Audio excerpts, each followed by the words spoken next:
السلام علیکم۔ یہ کاپی دینیات اردو مشق کاپی ہے۔ یہ مفردات والا ہے، یعنی یہ ایک حرف والا ہے۔ یہ چھوٹے بچوں کے لکھنے کے لیے بہت ضروری ہے اور ان کے لیے اردو سیکھنے کا بہت ہی آسان کاپی ہے۔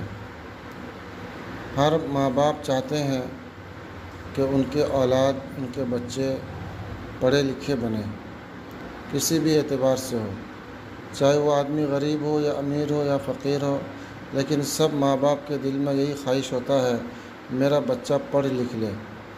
لہٰذا یہ اردو لکھنے کے لیے، اردو ہینڈ رائٹنگ کے لیے ایک بہت اچھا کاپی ہے۔ اگر کوئی بچہ اس کاپی کو پہلی مرتبہ لکھ لیتا ہے تو اس میں جو ہے الف سے لے کے یا تک اس میں جو ہے حروف کی پہچان اور یہاں جو ہے لکھنے کا طریقہ ہے۔ تو اگر کوئی بچہ اچھی طریقے سے اس کاپی کو ایک مرتبہ لکھ لے گا تو الف سے یا تک لکھنا وہ سیکھ جائے گا، پھر اس کے بعد اس کے لیے اردو لکھنا بہت آسان ہوگا۔ اسی لیے یہ جو کاپی ہے چھوٹے بچوں کے لیے بہت مفید ہے، بہت فائدہ مند ہے۔ اگر کوئی چھوٹا بچہ ہے اور وہ اردو سیکھنا چاہتا ہے، اسی طریقے سے کوئی بھی ہو اور اردو نہیں جانتا، اردو لکھنا چاہتا ہے، تو یہ اس کے لیے بہت آسان ہے۔ بہت آسان طریقے سے اس میں لکھنے کا طریقہ ہے۔ اس کو اگر لکھیں گے تو اردو لکھنے کے ساتھ ساتھ حروف ہینڈ رائٹنگ بھی صحیح ہوگا۔ اس میں جو اسی طریقے سے اس کاپی میں ترتیب دی گئی ہے، دیکھیے یہ جو ہے الف ہے۔ اب اس کو کس طریقے سے لکھیں گے؟ آپ کوئی بچے کو لکھا رہے ہیں یا کوئی ماں یا باپ اپنے بچے کو لکھا رہے ہیں، اگر ان کو دھیان سے لکھائیں گے تو انشاءاللہ بہت آسانی کے ساتھ بچہ جلد لکھنا سیکھ جائے گا۔ دیکھیے یہ ہے الف۔ اب میرے پاس یہ پین ہے، لیکن اس کو جو بچے کو لکھائیں گے پینسل سے لکھائیں گے۔ اس وقت میرے پاس پینسل نہیں ہے، اس لیے میں اس کو پین میں آپ کو بتا رہا ہوں۔ دیکھیے یہ جو ہے الف ہے۔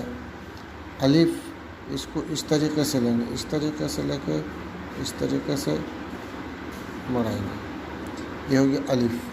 اب یہاں پر بھی اسی طریقے سے اس کو اس طریقے سے لے کے اس طریقے سے لے کے مڑائیں گے۔ تو بچے کو اسی طریقے سے پریکٹس کرائیں گے۔ جب بچہ یہاں سے یہاں تک لکھ دے گا، اس کو دیکھیں گے دھیان کے ساتھ، پھر یہ جو خالی جگہ ہیں اس خالی جگہ میں بچہ خود لکھے گا، تو یہیں پر پتہ چلے گا کہ بچہ لکھنے میں کتنا کامیاب رہا۔ اب اس کے بعد جو ہے اس طریقے میں اس کو بھی لکھائیں گے اور یہ صفحے کو بھی لکھائیں گے۔ بچہ 3 لائن لکھے گا اور 3 لائن میں پریکٹس کرے گا، 1 لائن میں وہ خود لکھے گا۔ اب یہ ہے تے۔ اب تے کو جو لکھیں گے، دیکھیے اس طریقے سے لیں گے ڈاٹ کو، اس طریقے سے لے کے یہاں پر اس طریقے سے لکھیں گے۔ جلدی سے لکھنے سے کوئی فائدہ ہوگا نہیں۔ اب بچے کو کہیں گے دھیرے سے اطمینان سے بچہ لکھے گا تو اس کے لیے لکھنا بہت آسان ہوگا، حروف بہت خوبصورت ہوگا۔ اس لیے اپنے بچوں کو توجہ کے ساتھ اس کو لکھائیں۔ اس کو لکھنے سے 100% انشاءاللہ آپ کا بچہ اردو لکھنا سیکھ جائے گا۔ السلام علیکم ورحمۃ اللہ۔